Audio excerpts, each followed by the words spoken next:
মাযহাব আসলে ইসলামকে বিভক্ত করেনি, বরং মাযহাব ইসলামকে অনেকগুলো ভাগে ভাগ হওয়া থেকে বাঁচিয়েছে।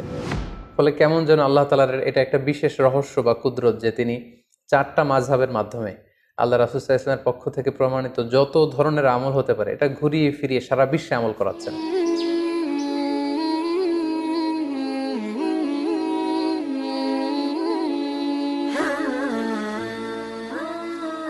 আসসালামু আলাইকুম ওয়া রাহমাতুল্লাহি ওয়া বারাকাতুহু। নাহমাদুহু ওয়া নুসাল্লি আলা রাসূলিহিল কারীম। আম্মা বা'দু ফাআউযু বিল্লাহি মিনাশ শাইতানির রাজীম। বিসমিল্লাহির রহমানির রহিম। সম্মানিত দিনী ভাই এবং বোনেরা, আজকে আমরা মাযহাব নিয়ে আলোচনা করব। আমাদের এই আলোচনাটিতে আমরা প্রায় 10টি পয়েন্টে কথা বলবো ইনশাআল্লাহ। আমরা শুরুতেই বলবো মাযহাব কি, তারপর শুনবো মাযহাব একাধিক হওয়ার কারণ কি, তারপর মাযহাবের প্রয়োজনীয়তা, মাযহাবের উৎপত্তি ও ক্রমবিকাশ, সেই হিসাবে 4টি বিখ্যাত যে মাযহাব হানাফি মাযহাব, মালিকি মাযহাব, শাফিঈ মাযহাব এবং হাম্বলি মাযহাব কি করে প্রতিষ্ঠিত হলো সে ব্যাপারে আমরা শুনব। এবং সবশেষে এই মাযহাবের 4 ইমামের মাঝে সম্পর্ক কেমন ছিল এবং 4 ইমামের উদারতা, এবং একেবারে শেষে মাযহাব নিয়ে আমাদের সমাজে প্রচলিত সমাজে যে বাড়াবাড়ি চলছে সেগুলোর ব্যাপারে আমরা কথা শুনবো ইনশাআল্লাহ। তো শুরুতে আমরা জানবার চেষ্টা করব যে মাযহাব কি। আমরা জানি যে মাযহাব এটা হচ্ছে আরবি শব্দ। এই মাযহাব শব্দের অর্থ হচ্ছে পথ বা মত কিংবা অভিমত, অর্থাৎ ইমামদের গবেষণালব্ধ যে মতামত বা অভিমত, এটাকে আরবিতে মাযহাব বলা হয়। ইংরেজিতে যেটাকে বলে স্কুল অফ থট। সংক্ষেপে বলা যায় যে যে পথের গন্তব্য কোরআন এবং সুন্নাহ সেটাই হচ্ছে মাযহাব। অনেক সময় এমন হয় যে কোরআন এবং সুন্নাতে যে বিধিবিধানগুলো দেয়া হয়েছে সেগুলো সরাসরি হয়তো আমাদের বুঝে আসে না, কিংবা মানাটাও আমাদের জন্য কষ্ট হয়ে যায়। সেক্ষেত্রে এটাকে বুঝবার জন্য, এটাকে সহজভাবে আমল করবার জন্য আমাদেরকে মাযহাবের থ্রুতে, মাযহাবের যে মতামত সেটার থ্রুতে যদি আমরা আমল করি সেটা আমাদের জন্য আমল করা অনেক সহজ হয়ে ওঠে। তাহলে আমরা বলতে পারি যে মাযহাব কোরআন সুন্নাহ বিরোধী কিছু নয়, বরং কোরআন এবং সুন্নায় যে বিধানগুলো রয়েছে এগুলোকে একটা ইন অর্ডারে, একটা সুবিন্যস্ত ধারাতে নিয়ে আসার চেষ্টা করা হয়েছে এই মাযহাবে। বেসিক্যালি কোরআন ও হাদিসের সবচেয়ে বিশুদ্ধ ব্যাখ্যাই হচ্ছে মাযহাবের ইমামদের সংকলিত ফিকহে ইসলামী, এবং এই ফিকহ শাস্ত্রের যে স্কুল অফ থট এগুলোকেই বেসিক্যালি মাযহাব বলা হচ্ছে। প্রসিদ্ধ মাযহাব আমরা জানি যে 4টি: হানাফি, শাফিঈ, মালিকি এবং হাম্বলি। আমরা জানি যে কোরআন সুন্নাতে বিক্ষিপ্তভাবে অনেক কিছু উল্লেখ করা হয়েছে এবং মাযহাবে সেটাকে সুশৃঙ্খলভাবে আমাদের সামনে উপস্থাপন করা হয়েছে। যেমন ধরুন, নামাজে ফরজ কয়টি বা নামাজের ওয়াজিব কয়টি, এ ব্যাপারে কিন্তু আপনি পুরো কোরআন চষে বা হাদিস ঘেটে আপনি বের করতে পারবেন না যে এতটি, মোট এতটি সালাতের ফরজ, এতটি হচ্ছে সালাতের ওয়াজিব। এইভাবে কোরআন সুন্নায় কোথাও উল্লেখ করা নেই। বেসিক্যালি মাযহাবের ইমামগণ নিরলস প্রচেষ্টা করে, অনেক গবেষণা করে বেসিক্যালি এই প্রশ্নের উত্তরগুলো খোঁজার চেষ্টা করেছেন, এবং তারা হাজার হাজার মাসআলা ইস্তেমবাদ করেছেন, যেটা আমাদের ইসলামী বিধিবিধানকে বুঝা এবং সহজভাবে মানা, এটা আমাদের জন্য সহজ করে দিয়েছে।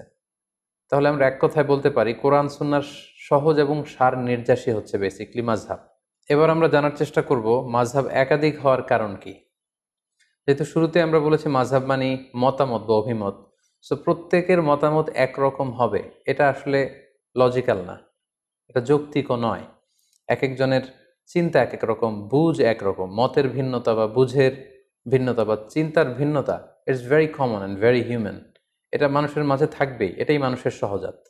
এ কারণেই একাধিক মতামত কোরআন সুন্নাহর বিষয়ে আমরা পাচ্ছি।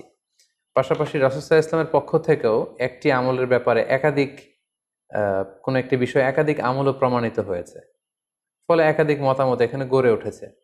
যেমন ধরুন, সালাতে কখনো কখনো রাসূল সাল্লাল্লাহু আলাইহি ওয়াসাল্লাম বুকের উপরে তিনি হাত বেঁধেছেন, কখনো নিচে হাত বেঁধেছেন, কখনো নাভির সাথে মিলিয়ে হাত বেঁধেছেন, কখনো নাভি সংলগ্ন নিচে হাত বেঁধেছেন। তো কোনো কোনো সাহাবা ওনার রাসূল সাল্লাল্লাহু আলাইহি ওয়াসাল্লামের কাছ থেকে বুকের উপরে যে হাত বাঁধার হাদিসটি সেটি গ্রহণ করেছে। কোনো কোনো সাহাবারা নাভির উপরে যে হাত বেঁধেছে সেটা গ্রহণ করেছে। কোনো কোনো সাহাবারা নাভি সংলগ্ন নিচে যে হাদিসটি ওনার রাসূল সাল্লাল্লাহু আলাইহি ওয়াসাল্লামের কাছ থেকে দেখেছেন বা শুনেছেন সেটি গ্রহণ করেছেন। আবার কখনো কখনো আল্লাহ রাসূল সাল্লাল্লাহু আলাইহি ওয়াসাল্লাম টায়ার্ড হয়ে গেলে হাত বাঁধা থেকে হাত ছেড়ে দিতেন, অনেক সাহাবারা, বিশেষ করে মালিকি মাযহাবের অনেক অনুসারীরা এই মতামতটিকে গ্রহণ করেছেন। এভাবেই কিন্তু একটি প্রসঙ্গে বা একটি বিষয়ে রাসূল সাল্লাল্লাহু আলাইহি ওয়াসাল্লামের কাছ থেকে যখন একাধিক আমল প্রমাণিত হয়েছে, ফলে এই ক্ষেত্রে একাধিক মতামত বা ভিন্ন মত এখানে তৈরি হয়েছে। এই বিষয়টি যে শুধু মাযহাবের কারণে মাযহাবের ইমামরাই করেছেন এমনটি নয়, বরং রাসূল সাল্লাল্লাহু আলাইহি ওয়াসাল্লামের যুগেও সাহাবাদের মাঝে ফিকহি অনেক বিষয়ে মতভেদ কিন্তু আমরা দেখতে পাই। একটি বিষয়ে একাধিক মতামত দেখতে পাই। যেমন সালাতের শুরুতে কোনো সাহাবারা সূরা ফাতিহা শুরু করার আগে বিসমিল্লাহির রহমানির রহিম এটি আওয়াজ করে পড়ে তারপরে আলহামদুলিল্লাহি রাব্বিল আলামিন দিয়ে সালাত শুরু করতেন। আবার অনেক সাহাবারা সালাতের শুরুতে বিসমিল্লাহির রহমানির রহিম এটিকে আওয়াজ করে পড়তেন না, বরং আলহামদুলিল্লাহি রাব্বিল আলামিন এখান থেকে জাহারি কেরাতে আওয়াজ দিয়ে শুরু করতেন। তাহলে দেখুন সাহাবাদের সময়েও কিন্তু একাধিক মতামত বা ভিন্ন মত পাওয়া গিয়েছে। সাহাবীদের সময়কালে যে কোনো বিষয়ে একাধিক মতামত পাওয়া যেত, এক্ষেত্রে আমরা সহিহ বুখারীর একটি বিখ্যাত হাদিস উল্লেখ করতে পারি, যেখানে আহজাবের যুদ্ধের প্রসঙ্গটা এসেছে এবং আহজাবের যুদ্ধে যখন মুসলমানরা জয়লাভ করলো, আল্লাহ রাসূল সাল্লাল্লাহু আলাইহি ওয়াসাল্লাম আহজাবের ওই প্রান্ত থেকে বা খন্দকের প্রান্ত থেকে মদিনায় ফিরে আসার প্ল্যান করছিলেন। জিবরাইল আলাইহিস সালাম এসে বললেন, ইয়া রাসূলুল্লাহ, আপনারা তলোয়ার নামিয়ে ফেলেছেন, আমরা তো নামাইনি। আল্লাহ তাআলা আদেশ দিয়েছেন যে বনু কুরাইজাতে অভিযান পরিচালনা করতে হবে, আপনি মদিনাতে যাবেন না, বরং বনু কুরাইজার দিকে যান। একথা শুনে আল্লাহ রাসূল সাল্লাল্লাহু আলাইহি ওয়াসাল্লাম সাহাবাদেরকে বললেন, তোমরা সবাই ডিরেক্টলি এখান থেকে বনু কুরাইজার দিকে চলে যাবে। ভাষ্যটি ছিল এমন, লা ইউসাল্লিয়ান্না আহাদুন আল আসরা ইল্লা ফি বানি কুরাইজা, মানে তোমরা কেউই কিন্তু পথিমধ্যে আসর পড়বে না, বরং বনি কুরাইজায় পৌঁছে তারপরে আসরের সালাত পড়বে। আল্লাহ রাসূল সাল্লাল্লাহু আলাইহি ওয়াসাল্লামের কমান্ডের সাথে সাথে সবাই, বনু কুরাইজা হচ্ছে মদিনা থেকে বেশ দূরে, ইহুদিদের একটা দুর্গ ছিল, সেখানে ইহুদি কমিউনিটি সেখানে থাকতো। রাসূল সাল্লাল্লাহু আলাইহি ওয়াসাল্লাম বললেন, আসরের নামাজ তোমরা বনু কুরাইজায় পৌঁছে তারপরে পড়বে। সাহাবারা চলতে আরম্ভ করলেন। পথিমধ্যে আসরের ওয়াক্ত হয়ে গেল। সাহাবাদের মধ্যে একদল ভাবলেন যে আসরের ওয়াক্ত যেহেতু হয়েছে, আমরা এখানেই পড়ে ফেলবো। ওনারা বললেন যে রাসূল সাল্লাল্লাহু আলাইহি ওয়াসাল্লাম এই কথাটা দিয়ে বোঝাতে চেয়েছেন যে তোমরা এমনভাবে দ্রুত যাবে যাতে বনু কুরাইজায় যে আসরের সময় হয়, ফলে ওখানে আসর পড়বে। কিন্তু যেহেতু আমাদের লেট হয়ে গিয়েছে, ফলে আমরা আসরের সময় হওয়ার সাথে সাথে পথিমধ্যেই পড়ে ফেলবো। ওনারা এই চিন্তা থেকে মাঝপথে আসর পড়ে ফেললেন। আর কিছু কিছু সাহাবারা বললেন, না, রাসূল সাল্লাল্লাহু আলাইহি ওয়াসাল্লাম যে কমান্ড আমাদেরকে করেছেন সেটা হচ্ছে বনু কুরাইজায় না পৌঁছে আসরের সালাত পড়া যাবে না, এটা যত দেরি হোক, যদি আসরের নামাজ কাজাও হয়ে যায়, ফাউতও হয়ে যায়, আমরা প্রতিমধ্যে পড়তে পারবো না, কারণ রাসূল সাল্লাল্লাহু আলাইহি ওয়াসাল্লাম বনু কুরাইজায় পৌঁছার পরে, ওখানে অ্যারাইভ করার পরে আমাদেরকে সালাত পড়তে বলেছেন। ওনারা বাকিদের সাথে মাঝপথে সালাত না পড়ে বনু কুরাইজায় চলে গেলেন এবং তারা বনু কুরাইজাতে পৌঁছে তারপরে সালাত পড়লেন। তাহলে দেখেন, আল্লাহ রাসূল সাল্লাল্লাহু আলাইহি ওয়াসাল্লামের এক নির্দেশনা, একটি কমান্ড থেকে সাহাবাদের মধ্যে এক গ্রুপ একভাবে বিষয়টি বুঝলো, আরেক গ্রুপ ঠিক তার উল্টোটি 180 ডিগ্রি অ্যাঙ্গেল বিপরীতে যেয়ে তারা বুঝলো। এবং পরবর্তীতে আল্লাহ রাসূল সাল্লাল্লাহু আলাইহি ওয়াসাল্লাম যখন বনু কুরাইজায় উপস্থিত হলেন, ওনার কাছে বিষয়টি পেশ করা হলো যে আপনার এই কমান্ড শুনে, নির্দেশনা শুনে কিছু সাহাবা পথিমধ্যে নামাজ পড়েছে, কিছু সাহাবা বনু কুরাইজায় এসে পড়েছে। রাসূল সাল্লাল্লাহু আলাইহি ওয়াসাল্লাম কাউকে কিছু বললেন না। রাসূল সাল্লাল্লাহু আলাইহি ওয়াসাল্লাম বললেন, ইটস ওকে, ঠিক আছে, সমস্যা নেই। তো এই দুইটি মতামতের মধ্যে কোনোটা যদি ভুল হতো, তাহলে রাসূল সাল্লাল্লাহু আলাইহি ওয়াসাল্লাম চুপ করে বসে থাকতেন না। কারণ নবীদের বৈশিষ্ট্য হচ্ছে তারা যদি কোথাও ভুলভাল কিছু দেখতে পান, শরীয়ত বিরোধী কিছু দেখতে পান, ওনারা এটাকে শুধরে দেন। রাসূল সাল্লাল্লাহু আলাইহি ওয়াসাল্লাম কিছুই বললেন না, তার মানে বোঝা গেল দুটিই ঠিক ছিল। কোনো একটি বিষয়ে একাধিক জিনিস যে হক হতে পারে, বনু কুরাইজার এই ঘটনাটাই তার প্রমাণ বহন করে। অর্থাৎ সব বিষয়ে হক কেবলমাত্র একটি, এটা নাও হতে পারে। কখনো কখনো একাধিক বিষয়ে হক হতে পারে। যেমন আপনি যদি বুকের উপরে হাত বাঁধেন, আপনার এটা বলার সুযোগ নেই যে যারা নাভির নিচে হাত বাঁধে তাদের সালাত হচ্ছে না, তারা বাতিল, এটা বলার সুযোগ নেই। আবার যারা নাভির নিচে সালাতে হাত বাঁধছেন, তারা আপনারা কখনোই বলতে পারবেন না যে যারা বুকের উপরে বাঁধে তাদের সালাত হচ্ছে না, এটা বাতিল না। তার মানে কোনো কোনো বিষয়ে এমনও হয়, একাধিক বিষয় হক হতে পারে। যেমন সালাতের বুকে হাত বাঁধার ক্ষেত্রে বুকের উপরের এটাও ঠিক আছে, মাঝখানেও ঠিক আছে, নাভি সংলগ্ন নিচেও ঠিক আছে, প্রয়োজনে কারো যদি কষ্ট হয় হাত যদি সে ছেড়ে দেয় সেটাও ঠিক আছে। অনেকে বলে যে এটাও ঠিক ওইটাও ঠিক, এটা কেমন করে হয়? তাদের জন্য এই হাদিসটা একটা বড় ধরনের দলিল যে কোনো বিষয়ে একাধিক মতামত হক হতে পারে, একাধিক মতামতই সহি হতে পারে। নট নেসেসারি যে একটা বিষয়ই সঠিক হতে হবে, কখনো কখনো একাধিক বিষয়ও সহি হতে পারে। তাহলে এই প্রসঙ্গে আমরা বুঝলাম যে এই যে মতের ভিন্নতা, চিন্তার ভিন্নতা বা বুঝের আন্ডারস্ট্যান্ডিংয়ের ভিন্নতা, এটা শুধু আমাদের সময় না বা মাযহাবের ইমামদের মধ্যেই না, এটা সাহাবাদের মধ্যেও ছিল। আরেকটি মজার বিষয় এখানে উল্লেখ করা যেতে পারে। আমরা জানি যে আল্লাহ রাসূল সাল্লাল্লাহু আলাইহি ওয়াসাল্লাম মেরাজে গিয়েছিলেন, সশরীরে ওনার মেরাজ হয়েছিল। এই মেরাজে গিয়ে তিনি সরাসরি আল্লাহ তাআলাকে দেখেছেন নাকি দেখেননি, এ বিষয়ে সাহাবাদের মধ্যে দুইটা দল ছিল। যেমন আল্লাহ রাসূল সাল্লাল্লাহু আলাইহি ওয়াসাল্লামের প্রিয়তমা স্ত্রী আম্মা জান আয়েশা রাদিয়াল্লাহু তাআলা আনহা, উনি মনে করতেন যে মেরাজে যে রাসূল সাল্লাল্লাহু আলাইহি ওয়াসাল্লাম আল্লাহ তাআলাকে সরাসরি দেখেননি। আবু হুরায়রা রাদিয়াল্লাহু তাআলা আনহু এই মতামত গ্রহণ করেছেন। অন্যদিকে আব্দুল্লাহ ইবনে আব্বাস রাদিয়াল্লাহু তাআলা আনহুর মতো সাহাবী, আনাস রাদিয়াল্লাহু তাআলা আনহুর মতো সাহাবী, ওনারা মনে করতেন যে রাসূল সাল্লাল্লাহু আলাইহি ওয়াসাল্লাম সরাসরি মেরাজের রাতে আল্লাহ তাআলাকে দেখেছেন। তাহলে দেখেন, প্রত্যেকেই জলিল কদর সাহাবী, অনেক মর্যাদাবান সাহাবী। তাদের কেউ মনে করেছেন সরাসরি আল্লাহর সাথে সাক্ষাৎ হয়েছে, আবার কেউ মনে করেছেন সরাসরি সাক্ষাৎ হয়নি। সো এই যে মতের ভিন্নতা, এটা খুবই স্বাভাবিক একটা বিষয়। এবং আল্লাহ রাসূল সাল্লাল্লাহু আলাইহি ওয়াসাল্লামের সময় যে সাহাবারা ছিল, ওনাদের মধ্যেও বিভিন্ন মাসআলাতে, ফিকহি মাসআলাতে মতামতের ভিন্নতা ছিল। সবাই যে এক মতের উপর ঐক্যবদ্ধ ছিলেন ব্যাপারটি এমন নয়। ফলে যে সাহাবী যে আমলের ক্ষেত্রে রাসূল সাল্লাল্লাহু আলাইহি ওয়াসাল্লামের কাছ থেকে যেই পদ্ধতিতে শিখেছেন, তিনি সেটা প্র্যাকটিস করেছেন। ওনার ছাত্ররা তাবিঈরা সেটা প্র্যাকটিস করেছেন, তৎপরবর্তীতে তাবিঈরা সেটা প্র্যাকটিস করেছেন। এভাবে বিভিন্ন ধরনের প্র্যাকটিসের কারণে রাসূল সাল্লাল্লাহু আলাইহি ওয়াসাল্লামের কাছ থেকে একাধিক আমল নানাভাবে প্রমাণিত হওয়ার কারণে মতামতের ভিন্নতা পাওয়া গিয়েছে। ফলে মাযহাব একাধিক হয়েছে। এখানে অনেকে প্রশ্ন করতে পারেন যে তাহলে মাযহাব ৩টি হয়নি কেন বা ৫টি হয়নি কেন? মাযহাব ৪টিতে সীমাবদ্ধ থাকলো কেন? এর উত্তর আমরা বলতে চাই যে ৪ মাযহাবের যে ৪ জন ইমাম, ওনাদের যে উসুল বা কওয়ায়েদ, ওনাদের যে মাযহাবের রুলস অ্যান্ড রেগুলেশন, এগুলো যতটা সুবিন্যস্তভাবে গ্রন্থাকারে সংরক্ষিত হয়েছে, অন্যান্য কোনো ইমামের মতামতগুলো এরকম সুবিন্যস্তভাবে গ্রন্থাকারে সংরক্ষিত হয়নি। ওনারা ছাড়াও আরও অনেক বড় বড় ইমাম ছিলেন, ওনাদেরও মাযহাব ছিল, কিন্তু ওই সমস্ত ইমামদের অনুসারী গড়ে ওঠেনি, ফলোয়ার গড়ে ওঠেনি, যেমনটি ৪ মাযহাবের ৪ জন বড় ইমামের ক্ষেত্রে গড়ে উঠেছে। ফলে ওনাদের এই ৪ জনের মাযহাব গোটা বিশ্বব্যাপী সমাদৃত হয়েছে। বাকি ইমামদের যে মাযহাব, সেগুলো পৃথিবীতে আর টিকে থাকেনি।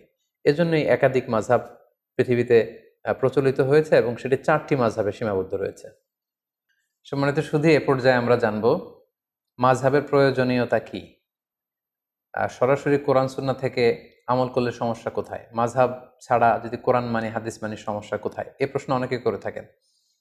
তাই এ পর্যায়ে আমরা কেন মাযহাবের প্রয়োজন সেটা আমরা বলবো। এক্ষেত্রে আমি একটু উদাহরণ দিয়ে প্রায় বলে থাকি যে কোরআন সুন্নাহ হচ্ছে 24 ক্যারেটের গোল্ডের মতো, অর্থাৎ দ্য ফাইনেস্ট গোল্ড, 24 ক্যারেটের যে সোনা সেটা। আর মাযহাব হচ্ছে খাদের মতো। আমরা জানি যে 24 ক্যারেটের ফাইনেস্ট গোল্ড দিয়ে জুয়েলারি বানানো যায় না, অলংকার বানানো যায় না।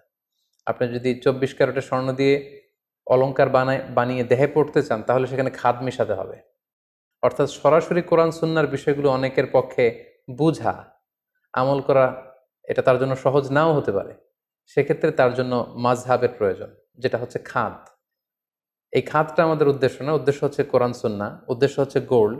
কিন্তু ওই গোল্ড যদি আমাদেরকে অর্নামেন্টস বানিয়ে কিংবা জুয়েলারি বানিয়ে আমরা যদি গলায় পড়তে চাই, আমরা যদি ব্যবহার করতে চাই, তাহলে সেখানে খাদ মেশাতে হবে। অনুরূপভাবে কোরআন সুন্নাহকে সহজভাবে বুঝতে হলে সেখানে মাযহাবের প্রয়োজন হবে। অনেকে বলে থাকেন যে আমি কোনো মাযহাব মানি না, বরং আমি লা মাযহাবী, অর্থাৎ কোনো মাযহাবকে আমি গ্রহণ করি না।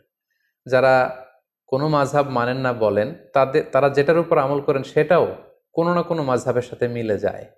মাযহাবের বাইরে যে আসলে কোরআন সুন্নাহকে মানা সম্ভব না।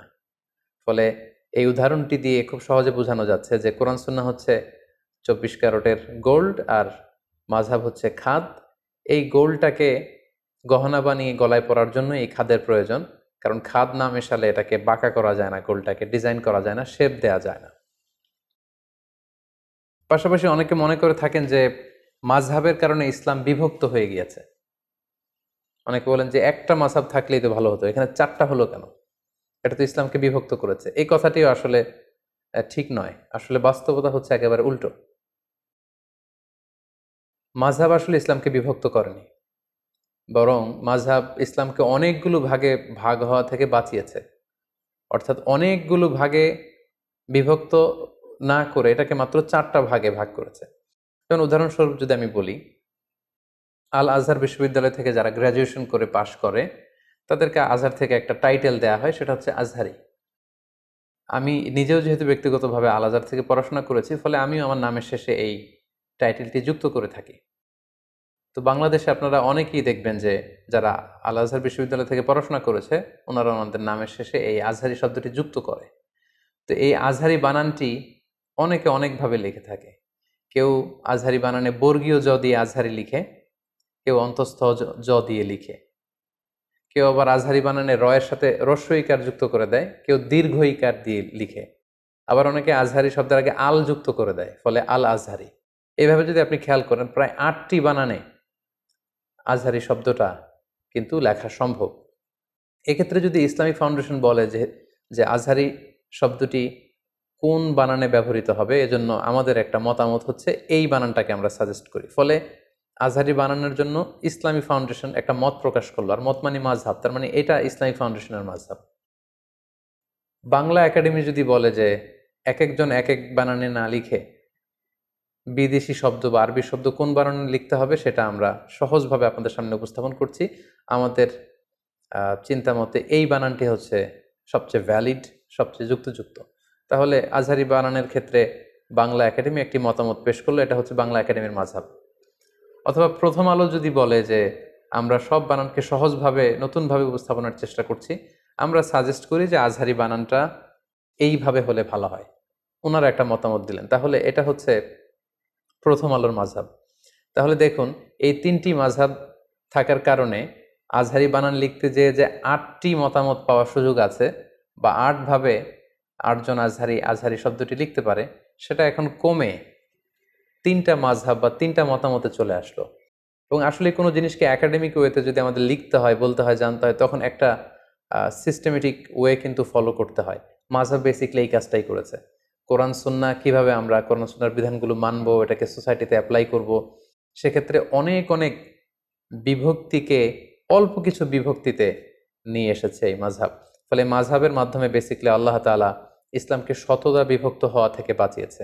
অর্থাৎ অনেকগুলো বিভক্তি কমিয়ে মাযহাব মূলত বিভক্তিটাকে একেবারে কম করে নিয়ে এসেছে। অর্থাৎ 10টা 15টা বিভক্তি হওয়ার চেয়ে মাযহাব এখন 4টা ভাগে বিভক্ত হয়ে বিভক্তিকে কমিয়ে এনেছে। সো মাযহাব ইসলামকে ভাগ করেছে, এই কথাটি আসলে কোনোভাবেই শুদ্ধ নয়। পাশাপাশি মাযহাব থাকার আরেকটা উপকারিতা হচ্ছে এখানে সহজতা বা প্রশস্ততা আছে। কোনো কারণে কোনো ইমামের মাযহাবের সংকীর্ণতার কারণে যদি সেটা মানতে কারোর জন্য কঠিন হয়ে যায়, ফলে শারঈ দলিলের আলোকে অন্য ইমামের মাযহাবের যে সহজতা বা প্রশস্ততা, এটা চাইলে কেউ গ্রহণ করতে পারে। সো এটা আমাদের জন্য সুবিধা। তাহলে আমরা বলতে পারি মাযহাব কিন্তু আমাদেরকে ফ্লেক্সিবিলিটি দিয়েছে, অপশন দিয়েছে। আমরা কে না অপশন পছন্দ করি। লেটসে যদি বলা হয় যে এই 10তলা বিল্ডিংটিতে ওঠার জন্য শুধু সিঁড়ি আছে, সিঁড়ি ছাড়া অন্যভাবে ওঠার সুযোগ নেই, সেটা অনেকের জন্য কঠিন হতে পারে। কিন্তু যদি বলা হয় এই 10তলা বিল্ডিং এর একেবারে 10ম তলায় ওঠার জন্য সিঁড়ির ব্যবস্থাপনাও থাকবে, আবার এক পাশে লিফট থাকবে, আবার আরেক পাশে এসকেলেটরও থাকবে, সো 3টা অপশন দিলে কিন্তু আমাদের জন্য সুবিধা। যিনি সিঁড়ি বেয়ে উঠতে পারবে তিনি সিঁড়ি বেয়ে উঠলো, যার হয়তো পায়ে ব্যথা সমস্যা তিনি লিফটে চড়ে উঠলো, অথবা কেউ যদি এসকেলেটর ইউজ করতে চায় তাহলে তিনি এসকেলেটর দিয়ে উঠলেন। তার মানে মাযহাবের এই একাধিক অপশন বা ফ্লেক্সিবিলিটি থাকার কারণে এটা ইসলামকে বুঝা মানা আমাদের জন্য আরো সহজ করে দিয়েছে। ধরুন যে ঢাকা থেকে চট্টগ্রামে যাওয়ার জন্য যদি শুধু বাস দিয়ে যাওয়ার সুযোগ থাকে, এটা সহজ, নাকি চট্টগ্রামে বাস দিয়ে যাওয়া যাবে, ট্রেন দিয়ে যাওয়া যাবে, প্লেন দিয়ে যাওয়া যাবে, কোনটা সহজ? অর্থাৎ আমাদেরকে যদি অপশন দেওয়া হয় সেটা সহজ, then we can choose any of the option.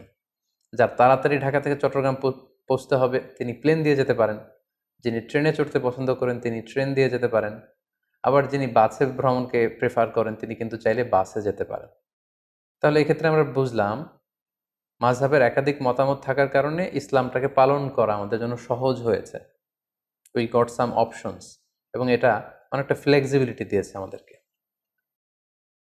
পাশাপাশি এই মাযহাবের মাধ্যমে আল্লাহ রাসূল সাল্লাল্লাহু আলাইহি ওয়াসাল্লামের পক্ষ থেকে প্রমাণিত যতগুলো আমল পাওয়া যায়, সবগুলোই কিন্তু ঘুরে ফিরে পালিত হচ্ছে। মাযহাব যদি একটি হতো তাহলে রাসূল সাল্লাল্লাহু আলাইহি ইসলামের এই সব ধরনের আমল এগুলো কিন্তু পালন করার সুযোগ হতো না। লেটস সে মাযহাব যদি একটা হতো যে শুধু বুকের উপরে হাত বাঁধতে হবে, তাহলে বুকের নিচে, নাভির উপরে, এই যে এতগুলো মতামত আল্লাহ রাসূল সাল্লাল্লাহু আলাইহি ওয়াসাল্লামের আমলের মধ্যে ছিল, এই আমলগুলো কিন্তু হারিয়ে যেত ইতিহাসের পাতায়, আর থাকতো না। ফলে কেমন যেন আল্লাহ তাআলার এটা একটা বিশেষ রহস্য বা কুদরত যে তিনি ৪টা মাযহাবের মাধ্যমে আল্লাহ রাসূল সাল্লাল্লাহু আলাইহি ওয়াসাল্লামের পক্ষ থেকে প্রমাণিত যত ধরনের আমল হতে পারে এটা ঘুরিয়ে ফিরিয়ে সারা বিশ্বে আমল করাচ্ছেন। আমরা যখন মসজিদুল হারামে সালাত পড়ি, কেউ বুকের উপরে বাঁধে, কেউ নাভির নিচে বাঁধে, কেউ বাঁধেই না, কেউ মালিকি মাযহাবের, কেউ শাফিঈ মাযহাবের, কেউ হাম্বলি মাযহাবের, আমরা হানাফি মাযহাবের। ফলে রাসূল সাল্লাল্লাহু আলাইহি ওয়াসাল্লামের সবগুলো আমল ঘুরে ফিরে চর্চা হচ্ছে গোটা বিশ্বব্যাপী। মাযহাব যদি ৪টা না হতো, একাধিক মাযহাব যদি প্রতিষ্ঠিত না হতো, তখন কিন্তু এটা করার সুযোগ হতো না। ফলে আমরা বলতে পারি যে এই মাযহাবগুলো ইসলামকে চমৎকারভাবে গোটা বিশ্বে সংরক্ষণ করেছে। তাই মাযহাবের কোনো আমল নিয়ে একে অপরকে কিন্তু ঠাট্টা বিদ্রূপ করা উচিত না। কারণ রাসূল সাল্লাল্লাহু আলাইহি ইসলামের কোনো না কোনো পদ্ধতি বা বর্ণনা কোনো না কোনো মাযহাব গ্রহণ করেছে।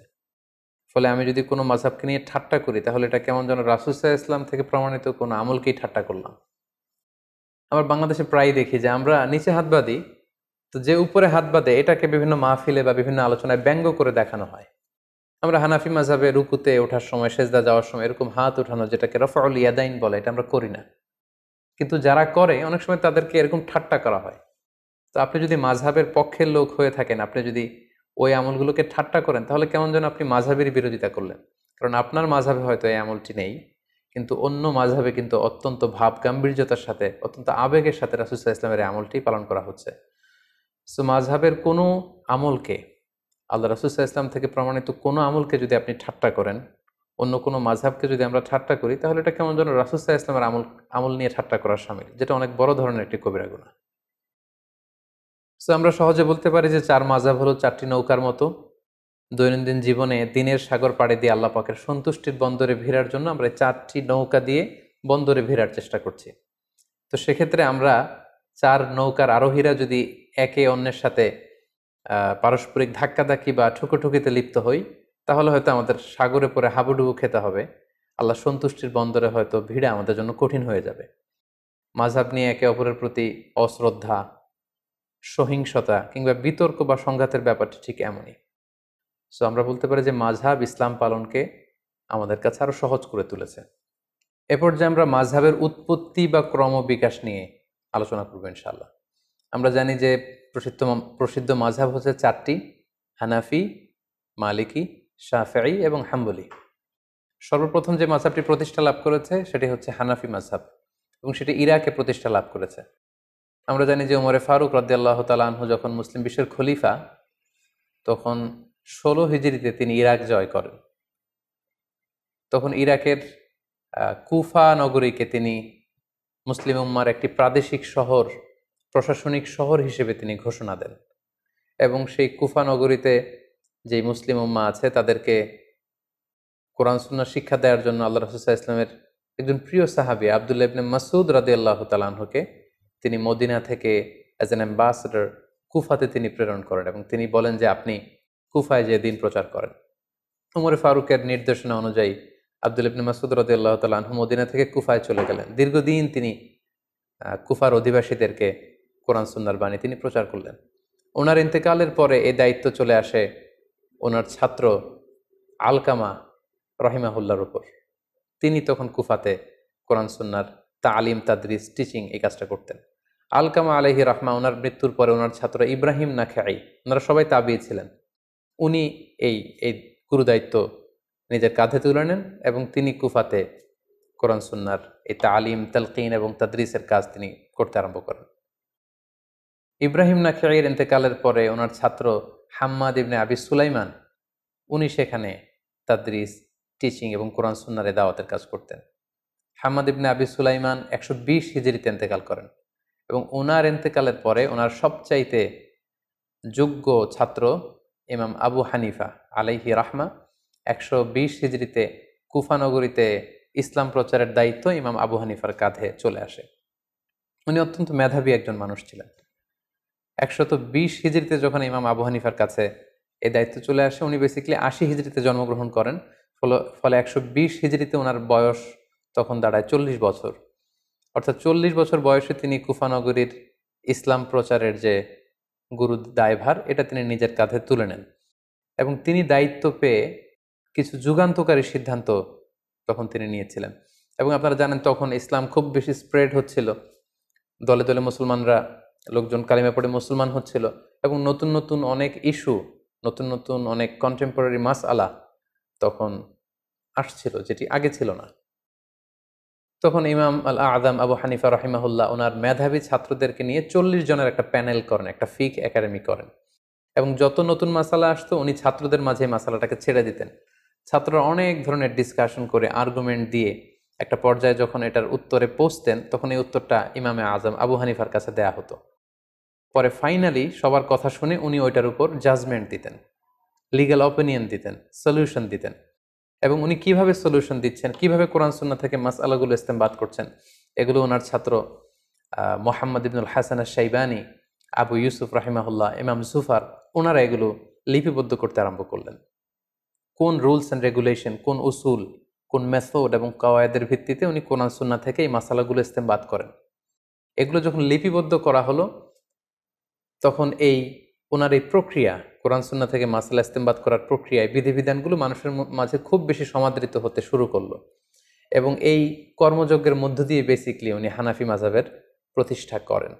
ঠিক একই সময়ে ওই সময়ে মদিনাতে আরেকটি মাযহাবের প্রতিষ্ঠা ঘটে, যেটি ইমাম মালিক রাহিমাহুল্লাহর নেতৃত্বে গঠিত হয়। তাহলে আমরা বলতে পারি যে ইমাম আবু হানিফা এবং ইমাম মালিক ওনারা সমসাময়িক সময়ের ছিলেন। 93 হিজরিতে ইমাম মালিক রাহিমাহুল্লাহ জন্মগ্রহণ করেন। ফলে মদিনা কেন্দ্রিক উনি আব্দুল্লাহ ইবনে আব্বাস, আম্মা জান আয়েশা রাদিয়াল্লাহু তাআলা আনহু, আব্দুল্লাহ ইবনে উমর, ওনারা যেই ইলম বা ফিক প্রচার করেছেন, সেটা সাঈদ ইবনে মুসাইয়েবের থ্রুতে, নাফে মাওলা ইবনে উমর ওনার থ্রুতে ইমাম মালিক সেগুলো কালেক্ট করেন এবং তিনি একটি সহিহ হাদিসের গ্রন্থ লিখেন মদিনাতে, যেটাকে মুয়াত্তা মালিক বলে পরিচিত। আমরা জানি যে বর্তমানে কালামে পাকের পরে, অর্থাৎ কোরআনুল কারিমের পরে সবচেয়ে সহি গ্রন্থ বলা হয় সহিহ বুখারীকে, অর্থাৎ বুখারী শরীফকে। কিন্তু ইমাম বুখারী লেখার আগে যেই গ্রন্থটাকে কোরআনের পরে সবচেয়ে বেশি সহিহ হিসেবে ধরা হতো, সেটা হচ্ছে ইমাম মালিকের লেখা মুয়াত্তা ইবনে মালিককে। উনি মসজিদে নববীতে বসে সেখানে দার্স দিতেন এবং উনারও অনেক ছাত্র, শাগরিদ, অনুসারী, ফলোয়ার মদিনা কেন্দ্রিক গড়ে ওঠে এবং উনি যে রুলস অ্যান্ড রেগুলেশনের আওতায় কোরআন সুন্নাহর মাসালাগুলো ইস্তেমবাদ করতেন, সেটার আলোকে উনি একটি মাযহাব প্রতিষ্ঠা করেন, সেটাকে বলা হয় মালিকি মাযহাব, যেটাকে মাদ্রাসাতু আহলিল হাদিস বলে, আর ইমাম আবু হানিফার মাযহাবকে বেসিক্যালি মাদ্রাসাতু আহলির রয় বলে। তাহলে সংক্ষেপে যদি আমরা এভাবে বলি যে ইমাম আবু হানিফা এবং ইমাম মালিক ওনারা সমসাময়িক ছিলেন। ইমাম আবু হানিফা ইরাক কেন্দ্রিক ইবনু মাসউদ রাদিয়াল্লাহু তাআলা আনহুর যেই জ্ঞান ওনার ছাত্রদের থ্রুতে ওনার হাতে এসেছে, সেটার উপর বেস করে ইরাকে তিনি হানাফি মাযহাব প্রতিষ্ঠা করেন। একই সময়ে মদিনাতে ইমাম মালিক রাহিমাহুল্লাহ উনি মালিকি মাযহাব প্রতিষ্ঠা করেন। তাহলে এইভাবে বেসিকলি হানাফি মাযহাব এবং মালিকি মাযহাবের সূচনা বা গোড়াপত্তন হয়েছে।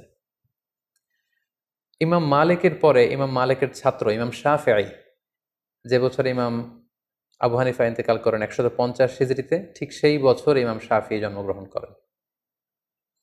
তিনি জন্মগ্রহণ করেন ফিলিস্তিনের গাজাতে। সেখান থেকে ওনার মা ওনাকে মক্কায় নিয়ে আসেন। মক্কা থেকে মদিনাতে ইমাম মালিকের কাছে তিনি পড়াশোনা করেন। পরবর্তীতে বাগদাদে ইমাম আবু হানিফার ছাত্র মোহাম্মদ ইবনুল হাসান আশ-শাইবানির কাছে পড়াশোনা করেন। এভাবে তিনিও অনেক বড় একজন স্কলার হয়ে ওঠেন। তিনি হানাফি মাযহাবের দ্বারা প্রভাবিত হয়ে প্রথমত বাগদাদে তিনি জ্ঞান চর্চা এবং জ্ঞান বিতরণ করেন। পরবর্তীতে তিনি যখন মিশরে চলে যান, সেখানে যে তিনি যত মাসআলা ইমাম আবু হানিফা কিভাবে বলেছেন এবং ওনার সরাসরি শিক্ষক ইমাম মালিক কিভাবে বলেছেন, এগুলোকে থরলি ইনভেস্টিগেট করে উনি নিজে আবার একটি মাযহাব প্রতিষ্ঠা করেন কিছু রুলস অ্যান্ড রেগুলেশনের আওতায়। ফলে 3 নম্বর মাযহাবের গোড়াপত্তন হলো ইমাম শাফির মাযহাব, যেটা মিশরে। ওনার কবরও মিশরে অবস্থিত। আমি নিজেও ইমাম শাফির কবর জিয়ারত করেছি মিশরে। আর ইমাম আবু হানিফার কবর হচ্ছে কুফাতে, আর ইমাম মালিক রাহিমাহুল্লাহর কবর হচ্ছে মাকবারতুল বাকিয়ায়, অর্থাৎ মসজিদে নববীর পাশে যে কবরস্থান সেখানে ওনাকে দাফন করা হয়েছে। তাহলে আমরা পেলাম যে শুরুতে ইরাক কেন্দ্রিক হানাফি মাযহাবের গোড়াপত্তন হলো, মদিনা কেন্দ্রিক মালিকি মাযহাবের গোড়াপত্তন হলো, এবং মিশর কেন্দ্রিক ইমাম শাফি মাযহাবের গোড়াপত্তন হলো। সর্বশেষে যে 4 নম্বর মাযহাবটি আছে সেটি হচ্ছে ইমাম আহমাদ ইবনে হাম্বালের মাযহাব। উনি অনেক বড় একজন ইমাম ছিলেন। উনি ইমাম শাফির সরাসরি ছাত্র ছিলেন এবং তিনি মুসনাদে আহমাদ ইবনে হাম্বাল নামে একটি হাদিসের গ্রন্থ রচনা করেছেন, যেটি হাদিসের একক গ্রন্থ হিসেবে সবচাইতে বড় হাদিসের কালেকশন। উনি বাগদাদে জন্মগ্রহণ করেছিলেন, ইমাম শাফিঈর সরাসরি ছাত্র। সর্বশেষে উনি আগের 3টি মাযহাবকে গবেষণা করে এবং নতুনভাবে ওনার গবেষণার যে রুলস অ্যান্ড রেগুলেশন সেগুলোর আলোকে উনি সর্বশেষ লেটেস্ট মাযহাবকে প্রতিষ্ঠা করলেন, সেটাকে হাম্বলি মাযহাব বলা হয়। এইভাবেই বেসিকলি মাযহাবের গোড়াপত্তন হয়। প্রথমে ইমাম আবু হানিফা হচ্ছেন এটার পায়োনিয়ার, তারপর ইমাম মালিকের নেতৃত্বে মালিকি মাযহাব, ইমাম শাফিঈর নেতৃত্বে শাফি মাযহাব, এবং সর্বশেষে ইমাম আহমদ ইবনে হাম্বালের নেতৃত্বে হাম্বালি মাযহাবের গোড়াপত্তন হয়। এভাবেই 4টি মাযহাব গোটা বিশ্বে প্রসিদ্ধি লাভ করে এবং তালাক্কাতিল উম্মাহ হাযিহিল মাযাহিব আল আরবাআতা বিল কবুল ফি মাশারিকিল আরদি ওয়া মাগারিবিহা।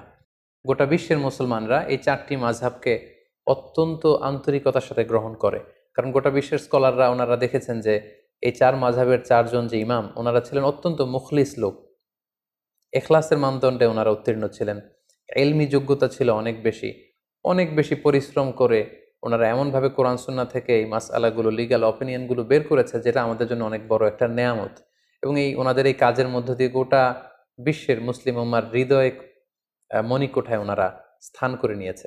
ফলে গোটা বিশ্বের আপনি মুসলিম রাষ্ট্রগুলোর দিকে যদি খেয়াল করেন তাহলে দেখবেন যে সবাই এই 4টি মাযহাবের কোনো না কোনো একটি মাযহাবকে ওনারা গ্রহণ করেছেন। আমাদের বাংলাদেশে হানাফি মাযহাবের প্রচলন, বাংলাদেশ, ভারত, পাকিস্তান, আফগানিস্তান, তুরস্ক, তারপর চীনের যে অংশে মুসলমানরা থাকে, এবং রাশিয়ার যে অংশগুলো ভাগ হয়ে আলাদা আলাদা দেশ হয়েছে, যেমন তুর্কমেনিস্তান, তাজিকিস্তান, কিরগিজস্তান, এই সবগুলো দেশ এবং ইউরোপের কিছু দেশে হানাফি মাযহাব প্রসিদ্ধি লাভ করেছে। গোটা বিশ্বে যত মুসলমান আছে তাদের 1/3 হচ্ছে হানাফি মাযহাবের ফলোয়ার। এর অন্যতম কারণ হচ্ছে সর্বশেষ যে আমাদের আল খিলাফা আল ইসলামিয়া বা ইসলামী খেলাফত ছিল, সেটা ছিল উসমানী খেলাফত, এবং ওনারা ওনাদের উসমানী খেলাফত প্রায় 600 বছর ব্যাপী শাসন করেছেন এবং ওনারা হানাফি মাযহাবের উপর প্রতিষ্ঠা ছিলেন। ফলে ওনাদের প্যাট্রনে এই হানাফি মাযহাবের প্রচার প্রসার গোটা বিশ্বব্যাপী এত বেড়েছে। আমরা যদি পরবর্তীতে মালিকি মাযহাবের দিকে খেয়াল করি, নর্থ আফ্রিকান যে কান্ট্রিগুলো আছে সেখানে মালিকি মাযহাব প্রসিদ্ধি লাভ করেছে। কুয়েতে, বাহরাইনে, দুবাইতে এবং সৌদি আরবের কিছু অঞ্চলে মালিকি মাযহাবের অনুসারী করে উঠেছে। শাফি মাযহাবের কথা যদি আমরা বলি, মিশরে সেটা আমরা দেখি যে মিশরের শাফি মাযহাবকে ফলো করা হয়। মালয়েশিয়াতে, ইন্দোনেশিয়াতে, শ্রীলঙ্কাতে, ইথিওপিয়া, সোমালিয়া এবং ইয়ামানে এই শাফি মাযহাবের অনুসারীদেরকে আমরা পাবো। সবশেষে যদি হাম্বালি মাযহাবের কথা বলি তাহলে আমরা দেখব যে সৌদি আরবের অধিকাংশ মানুষ হাম্বালি মাযহাবের অনুসারী, কাতারের লোকেরা হাম্বালি মাযহাবকে অনুসরণ করে, দুবাইয়ের কিছু স্টেটে। এইভাবে গোটা বিশ্বের মুসলমানেরা এই 4টি মাযহাবকে গ্রহণ করেছে। এবং এই 4 জন মাযহাবের যে ইমাম, ওনাদের সম্পর্কের দিকে যদি আমরা খেয়াল করি তাহলে দেখব যে ওনারা তো একে অপরের ছাত্র ছিলেন। ইমাম মালিক আলাইহি রাহমা, ওনার সরাসরি ছাত্র ছিলেন ইমাম শাফিঈ। ইমাম শাফিঈর সরাসরি ছাত্র ছিলেন ইমাম আহমদ ইবনে হাম্বাল। ইমাম আহমদ ইবনে হাম্বালের সরাসরি ছাত্র ছিলেন বেসিক্যালি ইমাম বুখারী, ইমাম মুসলিম, ইমাম আবু দাউদ সিজিস্তানি। সো ওনাদের মধ্যে সম্পর্কটা ছিল অত্যন্ত প্রগাঢ়, অত্যন্ত আন্তরিকতার সম্পর্ক, ছাত্র এবং শিক্ষকের সম্পর্ক। ওনারা একে অন্যের শুভাকাঙ্ক্ষী ছিলেন, একে অন্যের প্রতি সৌহার্দ্যপূর্ণ আচরণ করতেন, এবং ওনারা যে কতটা বেশি উদার ছিলেন, ব্রড মাইন্ডেড ছিলেন, এটা আমরা ছোট্ট একটি ঘটনা থেকে বুঝতে পারবো। ইমাম শাফিঈ যখন একবার কুফাতে যান ভ্রমণ করতে, ইমাম মুহাম্মদ ইবনে হাসান আশ-শাইবানির আপ্যায়নে বা নিমন্ত্রণে তিনি যখন যান, তিনি বললেন যে আমি ইমাম আল আযম আবু হানিফা রাহিমাহুল্লাহর কবর জিয়ারত করব। কবর জিয়ারত করলেন। পাশে এক মসজিদে উনি যখন নামাজ পড়ছিলেন, আমরা জানি যে ইমাম শাফিঈ উনি রফউল ইয়াদাইনকে সমর্থন করেন। ওনার মাযহাবে রুকু থেকে ওঠার সময় এরকম হাত উঠানো, সিজদায় যাওয়ার আগে হাত উঠানো, সিজদা থেকে উঠে হাত উঠানো, এটাকে আরবিতে বলা হয় রফউল ইয়াদাইন। এটা হানাফি মাযহাবে নেই। আমরা যখন হানাফি মাযহাবের নিয়ম অনুযায়ী সালাত আদায় করি আমরা এভাবে হাত উঠাই না বারবার। কিন্তু ইমাম শাফি সালাত আদায় করার সময় রফুল ইয়াদাইন করতেন, এটা ছিল ওনার মাযহাব। কিন্তু কুফাতে ইমাম আবু হানিফার কবরের পাশে কোনো এক মসজিদে উনি যখন নামাজ পড়ছিলেন, উনি সেখানে এই রফুল ইয়াদাইনকে স্কিপ করলেন, তরক করলেন, উনি এটা করছিলেন না। রফুল ইয়াদাইন না করেই উনি হানাফি মাযহাবের মতো করে নামাজ পড়ছিলেন। সবাই তো অবাক, এত বড় ইমাম, ইমাম শাফিঈ, যার ব্যক্তিগত অভিমত হচ্ছে সালাতে এরকম রফুল ইয়াদাইন করতে হবে, এটা সুন্নাহ, কিন্তু উনি এটা না করে কেন আজকে এভাবে নামাজ পড়ছেন? নামাজ শেষে ইমাম মুহাম্মদ ইবনে হাসান আশ-শাইবানী জিজ্ঞেস করলেন যে আপনি কি আপনার রফউল ইয়াদাইনের যে অভিমত এটা থেকে সরে এসেছেন? আপনি কি ইমাম আজম আবু হানিফার যে মতামত ওই মতামতে চলে এসেছেন? উনি বললেন, না, আমি আমার মতামত থেকে সরে আসিনি, আমার মতামত আগে যেটা ছিল সেটাই আছে। আমি ইহতিরামান লি আবি হানিফা, ইমাম আবু হানিফাকে সম্মান দেখানোর জন্য, যেহেতু পাশেই ওনার কবর, আমি ওনার এলাকা ভিজিট করতে এসেছি, তাই সম্মানার্থে আমার মতামতকে আমি এখানে স্কিপ করে ওনার মতামত অনুযায়ী সালাত আদায় করেছি। আল্লাহু আকবার কাবীরা। তার মানে কতটা উদার মানসিকতার ওনারা ছিলেন। মাযহাবের ইমামগণ এক একজন কত ব্রড মাইন্ডেড পার্সোনালিটি ছিলেন, কিন্তু আমরা ওনার অনুসারীরা সামান্য ছোট ছোট বিষয় নিয়ে, যেগুলো দিনের মৌলিক বিষয় তো মাযহাবের মধ্যে কোনো পার্থক্য নেই, ফুরুআত যেগুলো অমৌলিক ছোটখাটো বিষয়ের পার্থক্য নিয়ে আমরা একে অপরকে বাতিল বলে ঘোষণা দিয়ে দিই, কাফির বলে ঘোষণা দিয়ে দিই, ইসলাম থেকে খারিজ করে দিই, যেটি মোটেও কাম্য নয়। সম্মানিত শুধু এ পর্যায়ে আমরা আমাদের আলোচনার একেবারে শেষ পর্যায়ে চলে এসেছি। এ পর্যায়ে আমরা মাযহাব নিয়ে আমাদের সমাজে যে প্রচলিত বাড়াবাড়ি এগুলো নিয়ে কিছু কথা বলবো। আহলে সুন্নাতুল জামায়াতের আকীদা হচ্ছে নবীরা হচ্ছে মাসুম, ওনারা কোনো ভুল করেননি, কোনো পাপ করেননি। তো আমরা শুধু নবীদের ক্ষেত্রেই এই মাসুম কথাটি যুক্ত করি, এবং সাহাবারা ওনারা হচ্ছেন মাহফুজ, ওনাদেরকে আল্লাহ বড় ধরনের কবিরা গুনাহ থেকে হেফাজত করেছেন, একটি দুইটি স্পেশাল কেস ছাড়া। আর মাযহাবের যে চারজন ইমাম আছে ওনাদেরকে আমরা মাসুম মনে করি না, ওনারা ভুল থেকে মাসুম নন, নিষ্পাপ নন। ওনাদের গবেষণা করতে যে ভুল হয়ে যেতে পারে, তবে আমরা ওনাদের এই গবেষণাকে এপ্রিসিয়েট করি। নাহনু নুহিব্বুহুম ওয়া নাহতারিমুহুম ওয়া লা নুকদ্দিসুহুম, আমরা ওনাদেরকে ভালোবাসি, ওনাদেরকে রেসপেক্ট করি, হৃদয়ের গহীন থেকে তাদের জন্য আমাদের ভালোবাসা আছে। ওনারা মুসলিম উম্মার জন্য আল্লাহ তাআলার পক্ষ থেকে অনেক বড় নেয়ামত, কিন্তু আমরা মাযহাবকে দ্বীন মনে করব না। ওয়ালা নাজআলু মাযহাবাহুম দীনান, ওনাদের যে মাযহাব মতামত এটাকে আমরা দ্বীন মনে করি না, বাল নাজআলু মাযহাবাহুম ওয়াসিলাতান লিফাহমিদ দ্বীন, আল্লাহর দ্বীনকে বোঝার জন্য এটাকে একটা মাধ্যম বা ওয়াসিলা আমরা মনে করি। চারজন মাযহাবের বড় বড় ইমাম ওনারা মুজতাহিদ ছিলেন, মানে গবেষক ছিলেন। আর আল মুজতাহিদু ইউসিবু ওয়া ইউখতি, যারা ইজতিহাদ করেন ওনারা সঠিকও করেন এবং মাঝে মাঝে ভুলও করেন, যেহেতু ওনারা মানুষ ছিলেন, সো ওনারা ভুলের ঊর্ধ্বে ছিলেন না। আর মুস্তাহিদদের ক্ষেত্রে কথা হচ্ছে যে মুস্তাহিদরা যদি ভুল করে তাহলে ওনাদেরকে একটি সওয়াব দেওয়া হয়, রিওয়ার্ড দেওয়া হয়, প্রতিদান দেওয়া হয়। আর যদি শুদ্ধ করে তাহলে ডবল রিওয়ার্ড দেওয়া হয়, মানে ডবল প্রতিদান বা সওয়াব ওনারা পান। আর যদি ওনারা ভুল করে থাকেন তাহলে কোনো গুনাহ হয় না, বরং একটি সওয়াব ওনারা পান। সো মুস্তাহিদ হিসেবে ওনাদের ভুল থাকাটা এটা অসম্ভব কিছু নয়, বরং প্রতিটি মাযহাবেই এমন কিছু মতামত রয়েছে যেগুলোর ব্যাপারে প্রশ্ন তুলবার যথেষ্ট সুযোগ রয়েছে। কোনো মাযহাব বা কোনো মতামতই কিন্তু ভুলের ঊর্ধ্বে নয়। এবং এজন্য ইমাম শাফি বলতেন যে রই সওয়াবুন ইয়াহতামিলুল খাতা, আমার যেটা মতামত এটাকে আমি শুদ্ধ মনে করি, তবে এটা ভুলও হতে পারে।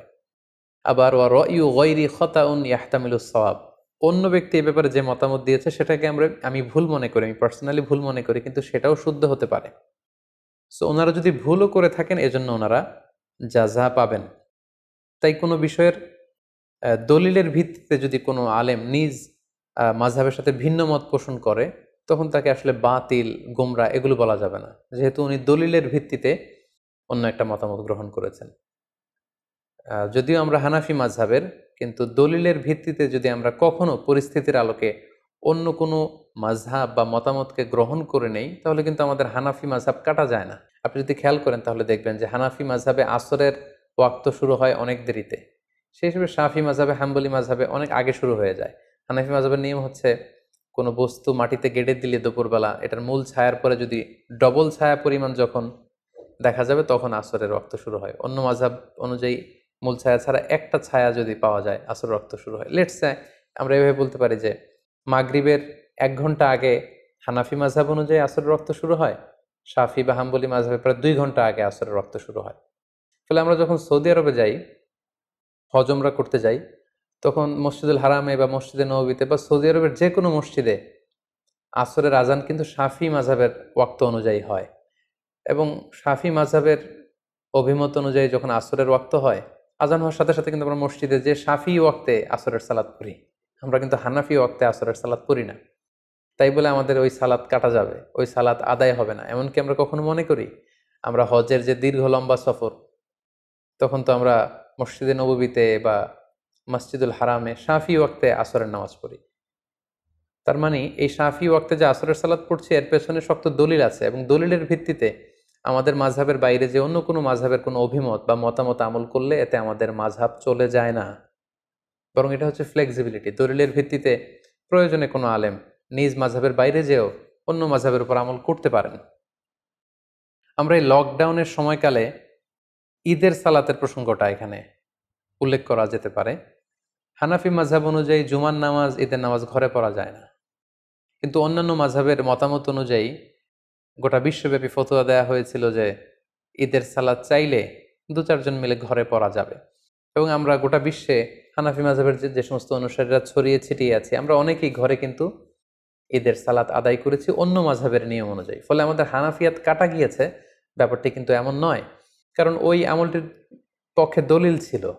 আনাস রাদিয়াল্লাহু তাআলা আনহু একবার ঈদের সালাত মিস করেছেন, জামাত পাননি, বাড়িতে এসে ওনার ফ্যামিলির সবাইকে নিয়ে তিনি আবার ঘরে জামাত করলেন। এটাই ছিল দলিল, এবং এই দলিলের ভিত্তিতে কিন্তু আমরা অনেকেই ঈদের সালাত আদায় করেছি। তো এখানে প্রসঙ্গ হচ্ছে কোনো আমলের ব্যাপারে অন্য মাযহাবের যে মতামত দলিলের ভিত্তিতে সেটাকে যদি কেউ গ্রহণ করে তাহলে সে বাতিল হয়ে যাবে, সে গোমরা হয়ে যাবে, বা তার হানাফিয়াত কাটা যাবে, মাযহাব তিনি যে মাযহাব মানছেন সেটা কাটা যাবে, ব্যাপারটা কিন্তু এমন নয়। আমাদের বাংলাদেশে এই ব্যাপারটাকে খুব জটিল করে দেখা হয়। আমাদের বাংলাদেশের প্রেক্ষাপট হলো যে এখানে হানাফি মাযহাবের বিপরীতে যে কোনো প্রশ্নোত্তরে অংশগ্রহণ বা কোনো গবেষণার মোলাক্ষাস এগুলো শেয়ার করা যায় না। আসলে কিন্তু ব্যাপারটি এমন নয়। আমরা যদি আমানা এলমিয়ার কথা খেয়াল করি তাহলে দেখব যে ইমাম আবু হানিফা বিভিন্ন বিষয়ে যে সমস্ত মতামত ব্যক্ত করেছেন, অনেক সময় ওনার হাতে গড়া ছাত্র ইমাম আবু ইউসুফ, ইমাম মোহাম্মদ ইবনে হাসান আশ-শাইবানি, ওনারা ইমাম আবু হানিফার বিপরীত মত দিয়েছেন। এমন না যে আমার উস্তাদ যেটা বলেছে আমরাও সেই মতে দিব, না, ওনারাও গবেষণা করেছেন, ওনাদের ইন্টেলেক্ট, ওনাদের রেশনাল খাটিয়ে ওনারা যদি ভিন্ন মত পেয়েছেন তো সেখানে বিরোধিতা করেছেন। সো এক্ষেত্রে আমাদের হাম্বল সাজেশন হচ্ছে আমরা নিঃসন্দেহে মাযহাবকে গ্রহণ করব, ধারণ করব, এবং কোরআন সুন্নাহকে সহজভাবে বুঝার এবং মানার জন্য মাযহাব এটা আল্লাহর পক্ষ থেকে একটি রহমত।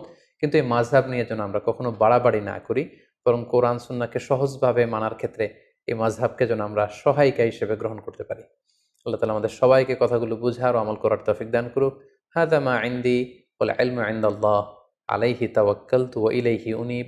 ওয়াসসালামু আলাইকুম ওয়া রাহমাতুল্লাহি ওয়া বারাকাতুহু।